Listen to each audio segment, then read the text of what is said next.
अथ सप्तमोऽध्यायः। सातवां अध्याय।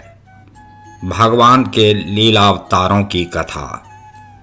ब्रह्मा जी कहते हैं, अनंत भगवान ने प्रलय के जल में डूबी हुई पृथ्वी का उद्धार करने के लिए समस्त यज्ञमय वराह शरीर ग्रहण किया था। आदि दैत्य हिरण्याक्ष जल के अंदर ही लड़ने के लिए उनके सामने आया। जैसे इंद्र ने अपने वज्र से पर्वतों के पंख काट डाले थे, वैसे ही वराह भगवान ने अपनी दाढ़ों से उसके टुकड़े टुकड़े कर दिए। फिर उन्हीं प्रभु ने रुचि नामक प्रजापति की पत्नी आकुति के गर्भ से सुयज्ञ के रूप में अवतार ग्रहण किया। उस अवतार में उन्होंने दक्षिणा नाम की पत्नी से स्वयं नाम के देवताओं को उत्पन्न किया और तीनों लोकों के बड़े बड़े संकट हर लिए। इसी से स्वयंभू मनु ने उन्हें हरि के नाम से पुकारा। नारद कर्दम प्रजापति के घर देवहूति के गर्भ से 9 बहिनों के साथ भगवान ने कपिल के रूप में अवतार ग्रहण किया। उन्होंने अपनी माता को उस आत्मज्ञान का उपदेश किया जिससे वे इसी जन्म में अपने हृदय के संपूर्ण मल, तीनों गुणों की आसक्ति का सारा कीचड़ धोकर कपिल भगवान के वास्तविक स्वरूप को प्राप्त हो गईं। महर्षि अत्रि भगवान को पुत्र रूप में प्राप्त करना चाहते थे। उन पर प्रसन्न होकर भगवान ने उनसे एक दिन कहा कि मैंने अपने आप को तुम्हें दे दिया। इसी से अवतार लेने पर भगवान का नाम दत्त अर्थात दत्तात्रेय पड़ा।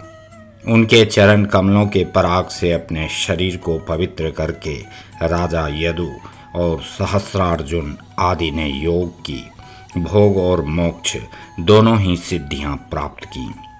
नारद, सृष्टि के प्रारंभ में मैंने विविध लोकों को रचने की इच्छा से तपस्या की।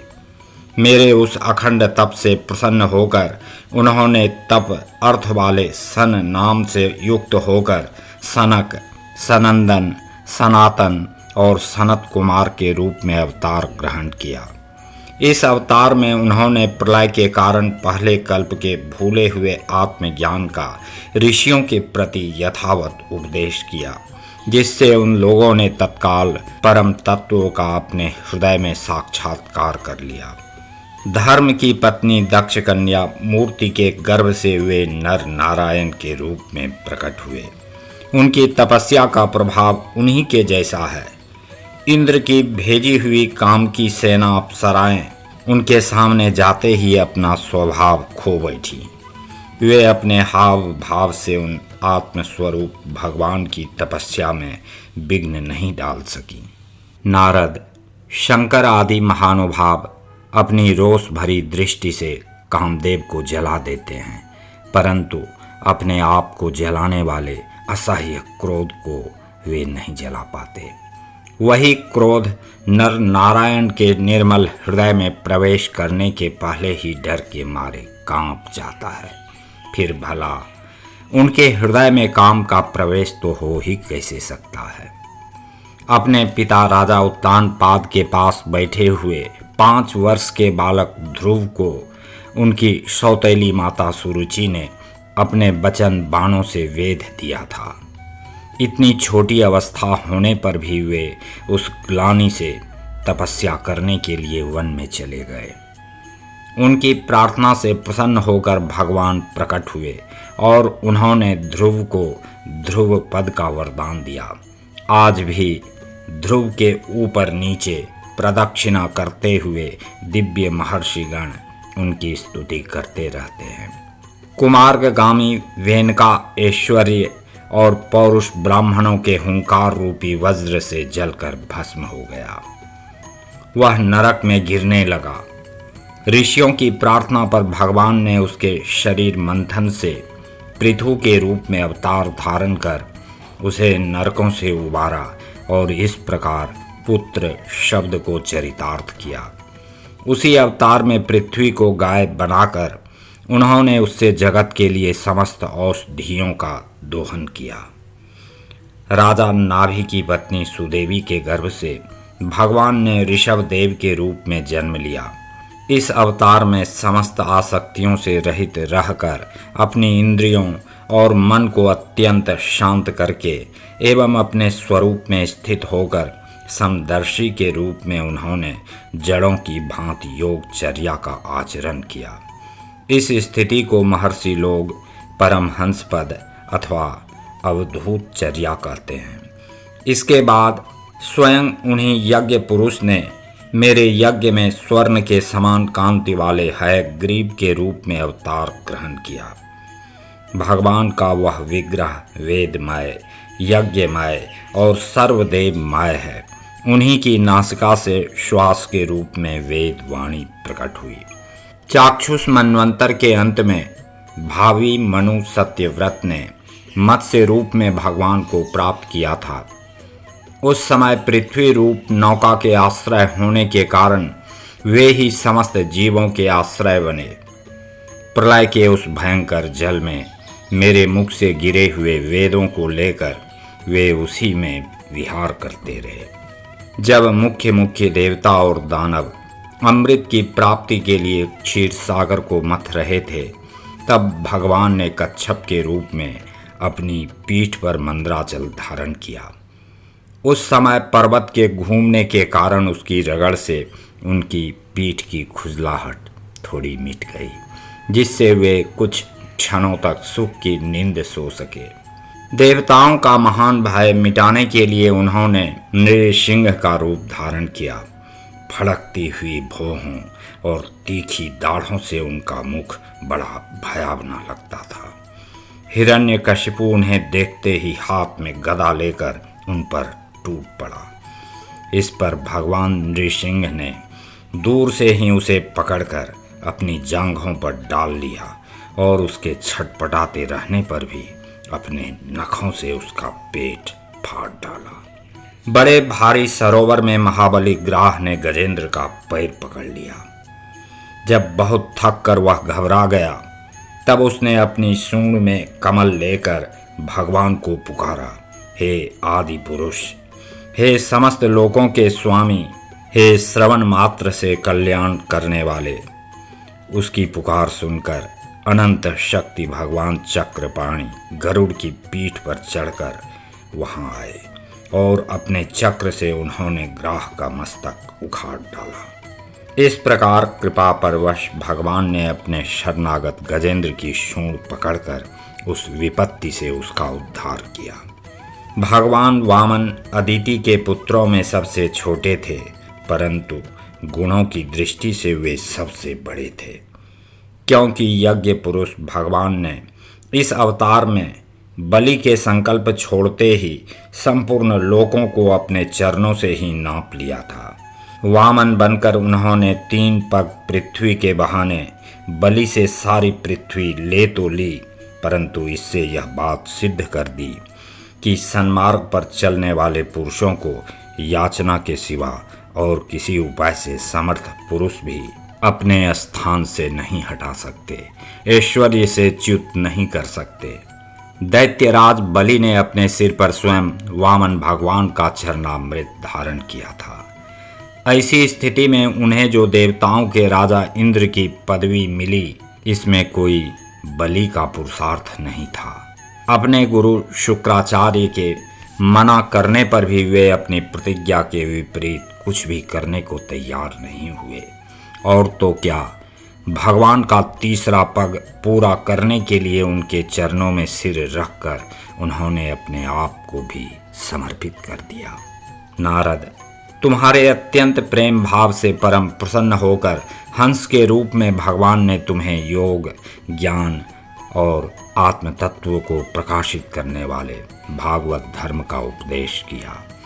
वह केवल भगवान के शरणागत भक्तों को ही सुगमता से प्राप्त होता है। वे ही भगवान स्वयंभुव आदि मनवंतरों में मनु के रूप में अवतार लेकर मनु वंश की रक्षा करते हुए 10 दिशाओं में अपने सुदर्शन चक्र के समान तेज से बेरोक टोक निष्कंटक राज्य करते हैं।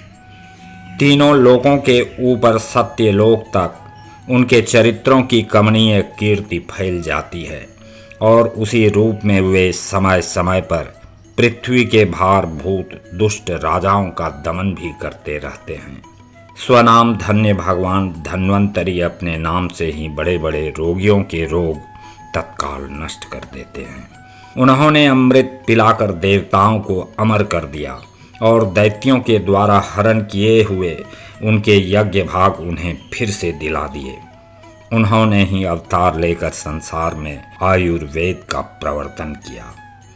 जब संसार में ब्राह्मण द्रोही आर्य मर्यादा का उल्लंघन करने वाले नारकीय क्षत्रिय अपने नाश के लिए ही देववश बढ़ जाते हैं और पृथ्वी के कांटे बन जाते हैं, तब भगवान महापराक्रमी परशुराम के रूप में अवतीर्ण होकर अपनी तीखी धार वाले फरसे से 21 बार उनका संहार करते हैं। मायापति भगवान हम पर अनुग्रह करने के लिए अपनी कलाओं भरत, शत्रुघ्न और लक्ष्मण के साथ श्री राम के रूप से इक्ष्वाकु के वंश में अवतीर्ण होते हैं। इस अवतार में अपने पिता की आज्ञा का पालन करने के लिए अपनी पत्नी और भाई के साथ वे वन में निवास करते हैं। उसी समय उनसे विरोध करके रावण उनके हाथों मरता है। त्रिपुर विमान को जलाने के लिए उद्यत शंकर के समान जिस समय भगवान राम शत्रु की नगरी लंका को भस्म करने के लिए समुद्र तट पर पहुंचते हैं, उस समय सीता के वियोग के कारण बढ़ी हुई क्रोधाग्नि से उनकी आंखें इतनी लाल हो जाती हैं कि उनकी दृष्टि से ही समुद्र के मगरमच्छ, सांप और ग्राह आदि जीव जलने लगते हैं और भय से थर थर कांपता हुआ समुद्र झटपट उन्हें मार्ग दे देता है। जब रावण की कठोर छाती से टकराकर इंद्र के वाहन ऐरावत के दांत चूर चूर होकर चारों ओर फैल गए थे, जिससे दिशाएं सफेद हो गई थी, तब दिग्विजयी रावण घमंड से फूलकर हंसने लगा था। वही रावण जब श्री रामचंद्र जी की पत्नी सीता को चुरा कर ले जाता है और लड़ाई के मैदान में उनसे लड़ने के लिए गर्व पूर्वक आता है, तब भगवान श्री राम के धनुष की टंकार से ही उसका वह घमंड प्राणों के साथ तत्क्षण विलीन हो जाता है। जिस समय झुंड के झुंड दैत्य पृथ्वी को रौंद डालेंगे, उस समय उसका भार उतारने के लिए भगवान अपने सफेद और काले केश से बलराम और श्री कृष्ण के रूप में कलावतार ग्रहण करेंगे। वे अपनी महिमा को प्रकट करने वाले इतने अद्भुत चरित्र करेंगे कि संसार के मनुष्य उनकी लीलाओं का रहस्य बिल्कुल नहीं समझ सकेंगे। बचपन में ही पूतना के प्राण हर लेना, 3 महीने की अवस्था में पैर उछालकर बड़ा भारी छकड़ा उलट देना और घुटनों के बल चलते चलते आकाश को छूने वाले यमलार्जुन वृक्षों के बीच में जाकर उन्हें उखाड़ डालना, ये सब ऐसे कर्म हैं जिन्हें भगवान के सिवा और कोई नहीं कर सकता। जब कालीय नाग के विष से दूषित हुआ यमुना जल पीकर बछड़े और गोप बालक मर जाएंगे, तब वे अपनी सुधामयी कृपा दृष्टि की वर्षा से ही उन्हें जीवित कर देंगे और यमुना जल को शुद्ध करने के लिए वे उसमें विहार करेंगे तथा विष की शक्ति से जीभ लपलपाते हुए कालीय नाग को वहां से निकाल देंगे। उसी दिन रात को जब सब लोग वहीं यमुना तट पर सो जाएंगे और दावाग्नि से आसपास का मुंज का वन चारों ओर से जलने लगेगा, तब बलराम जी के साथ वे प्राण संकट में पड़े हुए व्रजवासियों को उनकी आंखें बंद कराकर उस अग्नि से बचा लेंगे।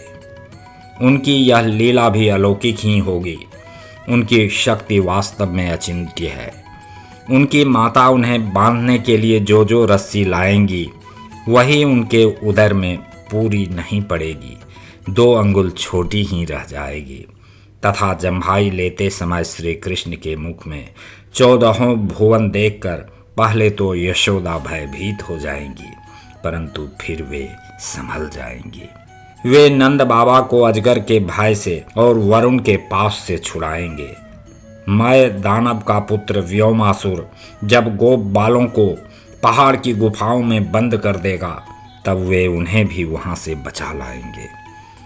गोकुल के लोगों को, जो दिन भर तो काम धंधों में व्याकुल रहते हैं और रात को अत्यंत थक कर सो जाते हैं, साधनाहीन होने पर भी वे अपने परम धाम में ले जाएंगे। निष्पाप नारद, जब श्री कृष्ण की सलाह से गोप लोग इंद्र का यज्ञ बंद कर देंगे, तब इंद्र व्रज भूमि का नाश करने के लिए चारों ओर से मूसलाधार वर्षा करने लगेंगे। उससे उनकी तथा उनके पशुओं की रक्षा करने के लिए भगवान कृपा परवश हो 7 वर्ष की अवस्था में ही 7 दिनों तक गोवर्धन पर्वत को एक ही हाथ से छत्रक पुष्प अर्थात कुकुरमुत्ते की तरह खेल खेल में ही धारण किए रहेंगे। वृंदावन में विहार करते हुए रास करने की इच्छा से वे रात के समय, जब चंद्रमा की उज्ज्वल चांदनी चारों ओर छिटक रही होगी, अपनी बांसुरी पर मधुर संगीत की लंबी तान छेड़ेंगे। उससे प्रेम विवश होकर आई हुई गोपियों को जब कुबेर का सेवक शंखचूड़ हरण करेगा, तब वे उसका सिर उतार लेंगे।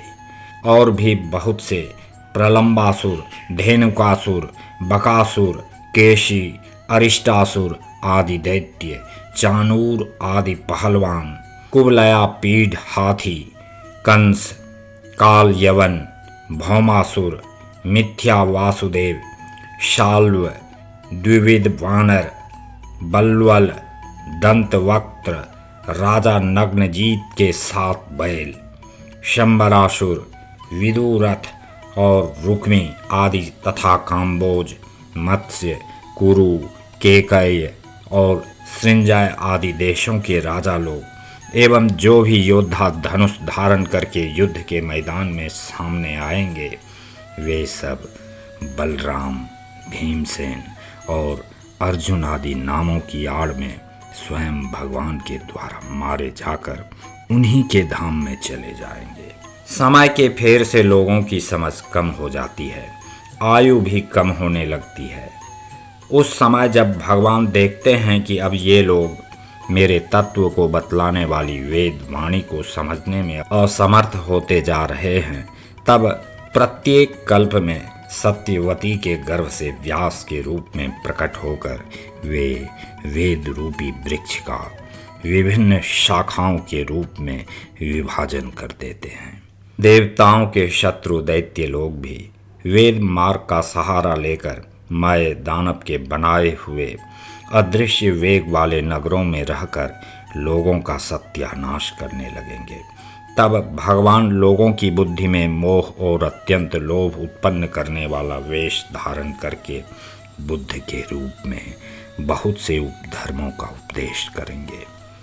कलयुग के अंत में जब सत्पुरुषों के घर भी भगवान की कथा होने में बाधा पड़ने लगेगी, ब्राह्मण, क्षत्रिय तथा वैश्य पाखंडी और शूद्र राजा हो जाएंगे। यहाँ तक कि कहीं भी स्वाहा, स्वधा और वखटकार की ध्वनि देवता पितरों के यज्ञ श्राद्ध की बात तक नहीं सुनाई पड़ेगी।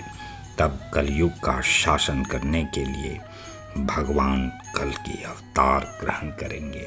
जब संसार की रचना का समय होता है, तब तपस्या, 9 प्रजापति, मरीच आदि ऋषि और मेरे रूप में जब सृष्टि की रक्षा का समय होता है, तब धर्म, विष्णु, मनु, देवता और राजाओं के रूप में तथा जब सृष्टि के प्रलय का समय होता है, तब अधर्म, रुद्र तथा क्रोधवश नाम के सर्प एवं दैत्य आदि के रूप में सर्वशक्तिमान भगवान की माया विभूतियां ही प्रकट होती हैं। अपनी प्रतिभा के बल से पृथ्वी के एक एक धूलि कण को गिन चुकने पर भी जगत में ऐसा कौन पुरुष है जो भगवान की शक्तियों की गणना कर सके। जब वे त्रिविक्रम अवतार लेकर त्रिलोकी को नाप रहे थे, उस समय उनके चरणों के अदम्य वेग से प्रकृति रूप अंतिम आवरण से लेकर सत्यलोक तक सारा ब्रह्मांड कांपने लगा था। तब उन्होंने ही अपनी शक्ति से उसे स्थिर किया था। समस्त सृष्टि की रचना और संहार करने वाली माया उनकी एक शक्ति है। ऐसी ऐसी अनंत शक्तियों के आश्रय उनके स्वरूप को ना मैं जानता हूँ और ना वे तुम्हारे बड़े भाई सनकादि ही, फिर दूसरों का तो कहना ही क्या है। आदिदेव भगवान शेष सहस्त्र मुख से उनके गुणों का गायन करते आ रहे हैं, परंतु वे अब भी उसके अंत की कल्पना नहीं कर सके। जो निष्कपट भाव से अपना सर्वस्व और अपने आप को भी उनके चरण कमलों में निछावर कर देते हैं, उन पर वे अनंत भगवान स्वयं ही अपनी ओर से दया करते हैं और उनकी दया के पात्र ही उनकी दुस्तर माया का स्वरूप जानते हैं और उसके पार जा पाते हैं। वास्तव में ऐसे पुरुष ही कुत्ते और सियारों के कलेवा रूप अपने और पुत्रादि के शरीर में यह मैं हूँ और यह मेरा है ऐसा भाव नहीं करते। प्यारे नारद, परम पुरुष की उस योग माया को मैं जानता हूँ तथा तुम लोग भगवान शंकर, दैत्यकुल भूषण प्रहलाद, शतरूपा, मनुपुत्र प्रियव्रत आदि प्राचीन बरही, ऋभु और ध्रुव भी जानते हैं। इनके सिवाय क्ष्वाकु, पुरूरवा, मुचुकुंद, जनक, गाधि, रघु, अम्बरीश, सगर, गय, ययाति आदि तथा मानधाता, अलर्क, शतधन्वा, अनु, रंतिदेव, भीष्म, बलि, अमूर्त राय, दिलीप, सौभरी, उत्तंक, शिवी, देवल, पिप्पलाद, सारस्वत, उद्धव, पराशर एवं विभीषण, हनुमान, शुकदेव, अर्जुन, आष्टिसेन, विदुर और श्रुतदेव आदि महात्मा भी जानते हैं। जिन्हें भगवान के प्रेमी भक्तों का सा स्वभाव बनाने की शिक्षा मिली है, वे स्त्री, शूद्र, हूण, भील और पाप के कारण पशु पक्षी आदि योनियों में रहने वाले भी भगवान की माया का रहस्य जान जाते हैं और इस संसार सागर से सदा के लिए पार हो जाते हैं। फिर जो लोग वैदिक सदाचार का पालन करते हैं, उनके संबंध में तो कहना ही क्या है। परमात्मा का वास्तविक स्वरूप एक रस, शांत, अभय एवं केवल ज्ञान स्वरूप है। ना उसमें माया का मल है और ना तो उसके द्वारा रची हुई विषमताएं ही। वह सत और असत दोनों से परे है। किसी भी वैदिक या लौकिक शब्द की वहाँ तक पहुँच नहीं है। अनेक प्रकार के साधनों से संपन्न होने वाले कर्मों का फल भी वहाँ तक नहीं पहुँच सकता। और तो क्या, स्वयं माया भी उसके सामने नहीं जा पाती, लजाकर भाग खड़ी होती है। परम पुरुष भगवान का वही परम पद है। महात्मा लोग उसी का शोक रहित अनंत आनंद स्वरूप ब्रह्म के रूप में साक्षात्कार करते हैं। संयमशील पुरुष उसी में अपने मन को समाहित करके स्थित हो जाते हैं। जैसे इंद्र स्वयं मेघ रूप से विद्यमान होने के कारण जल के लिए कुआं खोदने की कुदाल नहीं रखते, वैसे ही वे भेद दूर करने वाले ज्ञान साधनों को भी छोड़ देते हैं।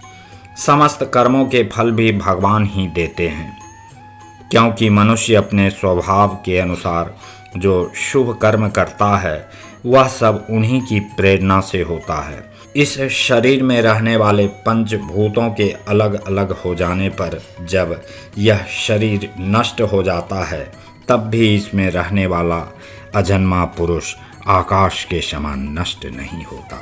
बेटा नारद, संकल्प से विश्व की रचना करने वाले षडैश्वर्य संपन्न श्री हरि का मैंने तुम्हारे सामने संक्षेप से वर्णन किया। जो कुछ कार्य कारण अथवा भाव अभाव है, वह सब भगवान से भिन्न नहीं है। फिर भी भगवान तो इससे पृथक भी हैं ही। भगवान ने मुझे जो उपदेश किया था वह यही भागवत है। इसमें भगवान की विभूतियों का संक्षिप्त वर्णन है। तुम इसका विस्तार करो। जिस प्रकार सबके आश्रय और सर्वस्व रूप भगवान श्री हरि में लोगों की प्रेममयी भक्ति हो, ऐसा निश्चय करके इसका वर्णन करो। जो पुरुष भगवान की अचिंत्य शक्ति माया का वर्णन या दूसरे के द्वारा किए हुए वर्णन का अनुमोदन करते हैं अथवा श्रद्धा के साथ नित्य श्रवण करते हैं, उनका चित्त माया से कभी मोहित नहीं होता।